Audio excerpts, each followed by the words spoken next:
Halo selamat siang semua, jadi hari ini kita akan membahas topik yang sedang hangat dan memprihatinkan yaitu 2 kasus kekerasan seksual yang melibatkan tenaga medis di Indonesia. Sebelum itu perkenalkan nama saya Muktas, saya di sini akan memandu acara sebagai host. Lalu ada ketiga narasumber kita yaitu Efren, Muna, dan juga Eka. Lalu kita akan masuk aja ke kronologinya. Nah, 2 kasus dugaan kekerasan seksual ini kembali menghebohkan publik. Kasus pertama terjadi di Garut, Jawa Barat, melibatkan seorang dokter kandungan dokter residen yang tindakan asusila secara paksa pada anak pasien dengan metode obat bius. Dia dikeluarkan dari program pendidikan dokter spesialis, sementara kasus kedua mencuat di Bandung, menjerat seorang dokter residen dari Fakultas Kedokteran Universitas Pajajaran, seorang dokter Obgyn di sebuah klinik di Garut, tertangkap sedang melecehkan pasiennya saat melakukan USG. Izin praktiknya kini dinonaktifkan. Lalu kita akan masuk ke segmen selanjutnya yaitu suara masyarakat kalau itu terjadi pada keluarga kita. Pertanyaan pertama, bagaimana reaksi masyarakat khususnya perempuan ketika kasus seperti ini terjadi? Apalagi pelakunya dari kalangan tenaga kesehatan. Mungkin Muna bisa menjawab untuk pertanyaan saya. Oke, terima kasih. Kalau dari sisi masyarakat khususnya yang perempuan ya itu pasti menyedihkan sih, karena kan seharusnya dokter itu kan melayani masyarakat kan, untuk melayani kesehatan gitu kan. Nah, tapi kenapa dari 2 kasus tadi itu kalau kita lihat kok malah sebaliknya gitu.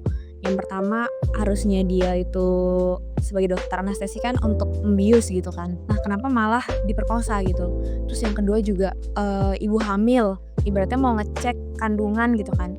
Tapi malah ada kasus yang dipegang-pegang lah, yang diapain lah. Oke, baik selanjutnya. Nah, menurut Efren sendiri nih, kira-kira bagaimana sih perasaan Anda sebagai masyarakat ketika mendengar bahwa pelaku diduga adalah seorang dokter muda di rumah sakit besar? Menurut saya sih itu nggak etik dan nggak punya adab ya. Karena kan apalagi lulusan universitas yang lumayan ternama ya, tadi Unpad ya.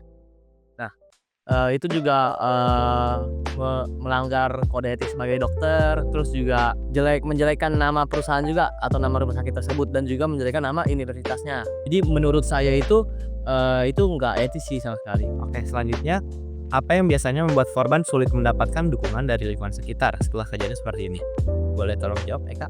Yang biasanya buat sulit itu si korban ini merasa kasus dia tuh menjadi aib. Contohnya deh, kita punya foto jelek aja diumbar-umbar pasti malu kan. Apalagi kasus dia yang sebagai korban kekerasan seksual. Itu pasti bakal jadi aib dia selama hidupnya dia.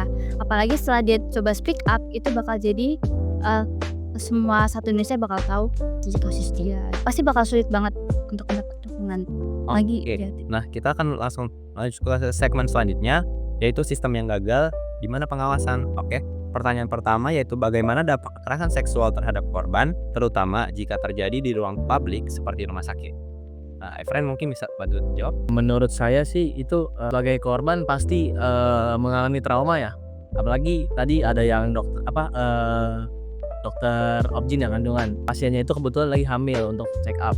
Itu pasti ada trauma yang mendalam. Kalau misalnya dia hamil lagi atau mau check up lagi pasti dia takut. Dia nggak akan percaya sama tenaga kesehatan gitu. Jadi selain dokter siapa lagi bisa kita percaya untuk konsultasi sebagai dalam kesehatan lah istilahnya gitu.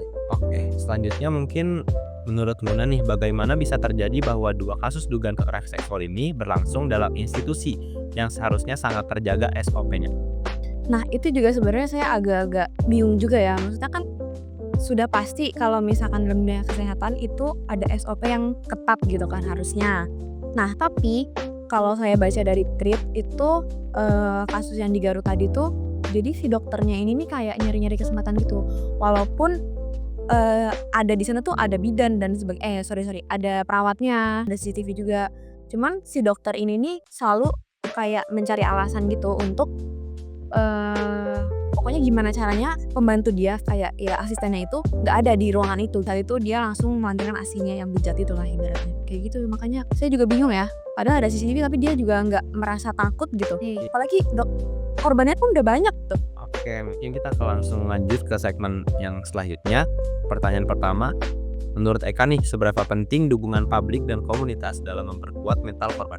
Sebenarnya penting banget ya, apalagi tadi dibahas tentang masalah aibnya itu. Di saat dia mulai speak up, yang tadi saya bilang pasti kasusnya udah mulai tersebar.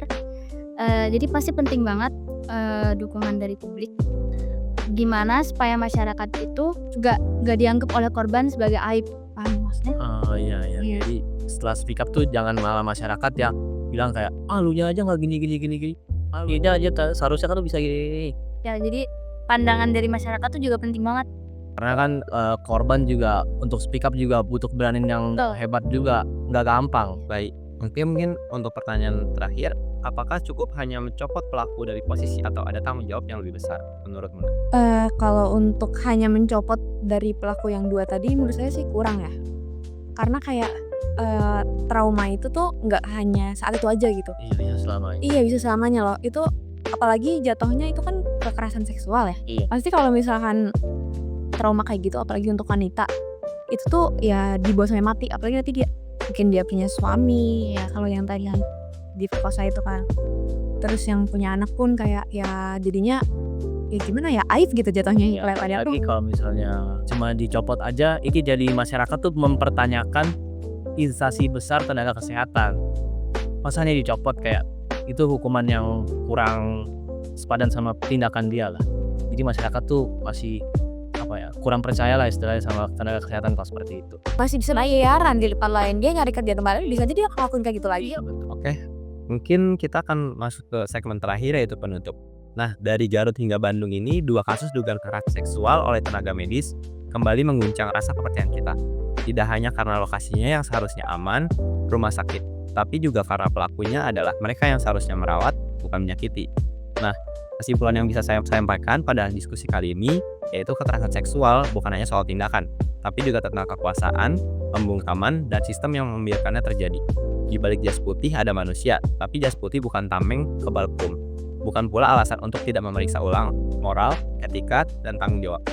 Hari ini kita tidak hanya bicara soal kasus, tapi kita bicara soal keadilan, soal pemulihan, soal menghapus rasa takut agar korban tidak perlu lagi membungkam diri. Nah, dan pada akhirnya pertanyaannya bukan lagi bagaimana ini bisa terjadi, tapi apa yang akan kita lakukan selanjutnya. Mungkin sekian untuk podcast kali ini. Terima kasih untuk yang sudah menonton. Bye.